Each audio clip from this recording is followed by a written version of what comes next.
बिस्मिल्लाहिर्रहमानिर्रहीम। अस्सलाम वालेकुम। मेरा नाम डॉक्टर रुहुल हसनैन हिज़र है और मैं एक फिज़ियोथेरेपिस्ट हूँ। आज जिस टॉपिक को हम समझने की कोशिश करेंगे वो है ऑटिज़म स्पेक्ट्रम डिसऑर्डर या ऑटिज़म। बेसिकली इसमें मुख्तलिफ़ चीज़ें हैं जिन पर बात करने की ज़रूरत है, जिनको समझने की ज़रूरत है। सबसे पहले हम जिस चीज़ को देखेंगे वो ये है कि बेसिकली ऑटिज़म है क्या।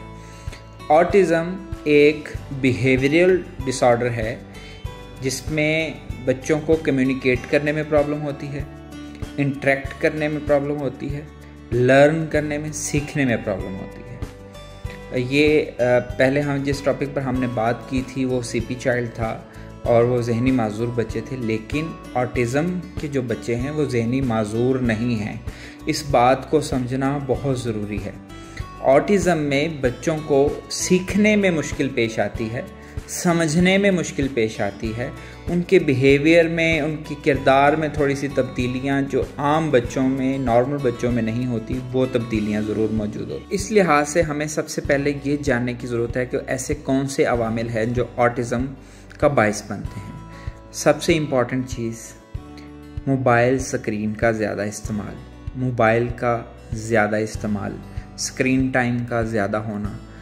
बचपन से ही वालिदैन अपने बच्चों को मोबाइल दे देते हैं जिस वजह से बच्चों के बिहेवियरल चेंजेस हमें देखने को मिलती हैं, इंट्रैक्शन प्रॉब्लम देखने में मिलती है, लर्निंग प्रॉब्लम उनको देखने को मिल रही है हमें।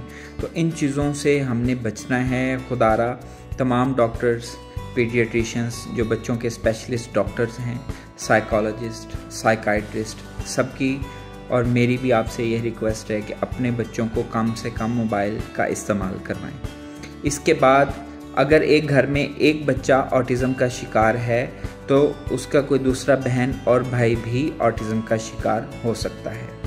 ऐसे वालिदैन जिनको शुगर की शिकायत है, वो डायबिटिक हैं, तो उनके बच्चों को ऑटिज़म का मसला हो सकता है। अगर ऐसी जो खातून हैं जो प्रेग्नेंट होती हैं, जो हामिला होती हैं और वो डायबिटिक हैं, तो काफ़ी हद तक चांसेस हैं कि उनका बच्चा ऑटिज़म का शिकार हो सकता है। और मैं बार बार इस बात पर इसरार कर रहा हूँ कि ये ज़हनी माजूर बच्चे नहीं हैं, ये ऐसे बच्चे हैं जिनको सीखने में मुश्किल पेश आती है, जिनको बोलने में मुश्किल पेश आती है, दूसरे लोगों के साथ इंटरेक्ट करने में प्रॉब्लम आती है। तो इन चीज़ों को हमने समझना है। ऑटिज़म बेसिकली एक बिहेवियरल डिसऑर्डर है। इसके अलावा जिन बच्चों में ऑटिज़म हो सकता है, ऐसे वालिदैन जिनको कोई साइकाइट्रिक प्रॉब्लम है, जिनको कोई असाबी बीमारी है और वो उसकी मेडिसिन इस्तेमाल करते हैं, तो उनके बच्चों में ऑटिज़म का मसला देखा जा सकता है। ऑटिज़म का शिकार बच्चे, उनको बोलने में मुश्किल पेश आती है, उनको कोई बात एक्सप्रेस, एक बात का इजहार करने में उनको मसला पेश आता है, वो अपनी बात आपको समझा नहीं पाते, उनमें चीखने चिल्लाने की आदत ज़्यादा तौर पर मौजूद होती हैं। ऐसा बच्चा जो ऑटिज़म का शिकार है वो आपके साथ आई कांटेक्ट करने से गुरेज़ां होता है। ऐसे बच्चे आई कांटेक्ट नहीं कर पाते, आपकी आंखों में देखकर बात करने से गुरेज़ां होते हैं।